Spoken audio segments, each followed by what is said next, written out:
আমরা একা একা যদি ভালো মানুষ হতে চাই পারবো না তো। আমি আমার মেয়েকে কতদিন পর্যন্ত বাসায় বন্দি করে রাখবো? সে যখন বাইরে যাবে কি দেখবে? বাইরে দেখবে প্রতারণা, বাইরে দেখবে মিথ্যা, বাইরে দেখবে ধর্ষণ, বাইরে দেখবে ইফটিজিং, বাইরে বেপরদামি, বাইরে অশ্লীলতা।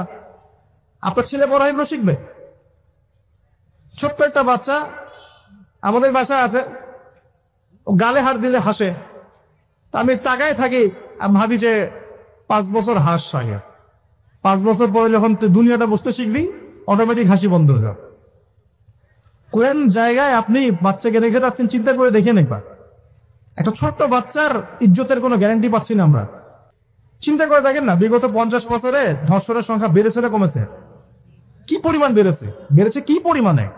পর্নোগ্রাফির পরিমাণটা কি পরিমাণ বাড়ছে? মাদক কি পরিমাণে বেড়েছে? এখন এই দায়িত্ব শুধু প্রশাসনের না, শুধু পলিটিশিয়ানদের না, আমাদের সবার দায়িত্ব আছে না।